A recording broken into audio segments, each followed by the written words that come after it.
Magandang hapon mga kabay. So ito yung pangalawa ko na approve repair nitong araw na to mga kabay. 39563, parehas pa rin ng job number, pero letter key lang siya. Ayan.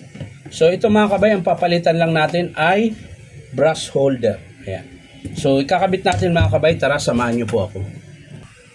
So ayan mga kabay, nakalas na natin yung screw. So pwede na natin tanggalin, dating gawi, ganun pa rin. Bubunutin nyo sa terminal, ayan. Tapos tanggalin nyo yung rubber. Sikwatin nyo yung lock ng armature. Ayan. Gamit lang kayo ng flat screw na manipis. Ayan. Para mahugot nyo yung brush holder. Pero bago yan mahugot mga kabay, kailangan nyo pang baklasin yung screw na dalawa. Ayan. Sagad nyo para mahila nyo siya. Ayan. Dito naman yung isa mga kabay. Ayan. So, pwede nyo nang hugutin. Pero bago yan, angat nyo muna yung spring ng carbon para hindi sasabit yung lumang carbon. Para mahugot nyo yung brush holder. Excuse me po. Medyo may sabit yung lalamunan natin mga kabay. Ayan. Tapos, sundutin nyo yung carbon palabas, magkabilaan yan, bago nyo hugutin yung carbon brush holder. So, yan na po yun mga kabay, yung kanyang brush holder. So, ito yung bagong brush holder mga kabay, may kasama ng carbon. So, ilalagay natin yan mga kabay. So, ayan, tutulak lang natin pababa, kabilaan, tas testing natin. So, ito mga kabay, hindi siya sagad. Ayan. Hindi siya mapihit. Sa kabila, napipihit siya pero kalahati lang din. Ibig sabihin yan mga kabay, baliktad yung pagkakabit ko. So, sisikwatin natin ulit yan. Ayan. Sikwatin natin ulit. Ayan. Pag nasikwat na mga kabay, hugutin natin.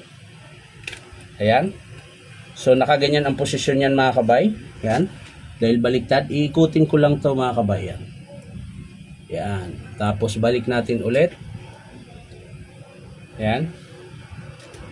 Tapos tulak natin pababa. Pantay dapat yan. So subukan natin mga kabay. So ayan, sagad na siya. Kanina kalahati lang, dito lang. So ngayon, kabila, sagad din siya. So yan na yung tamang pagkabit mga kabay. So ilagay na natin yung screw na dalawa na kinalas natin kanina. Ayan. Higpitan natin na maigi. Tanggalin na pala natin yung lock ng carbon. Ayan. May harang yan na maliit na parang alambre dahil para yung carbon mga kabay hindi siya maipit. Ayan. Hindi ka mahirapan magkabit. So ayan, okay na mga kabay. So balik natin yung lock na tinanggal natin. Ayan. Sisiksik mo lang yan sa dyan. Susuksok pala. Hindi sisiksik. Ayan. Tapos diin nyo lang. Ayan. Tapos rubber. At syempre, balik na natin sa kanyang housing. So, sa mga gusto magpa-repair mga kabay, punta lang kayo dito sa Powerman Hardware, 530 T. Alonso, Santa Cruz, Manila. Ayan. Kung malapit naman kayo mga kabay sa 1091 Musa Street, Sampaloc, Manila, doon po ako nakatira. Doon ako nanunuluyan, gumagawa din ako doon, kaso lang linggo lang. O kaya gabi. Kung malapit kayo doon. Linggo tsaka gabi. Pero pag linggo mga kabay, bihira lang. Minsan umaalis kami. Minsan naman, dyan lang ako. Ayan, sasara na natin mga kabay.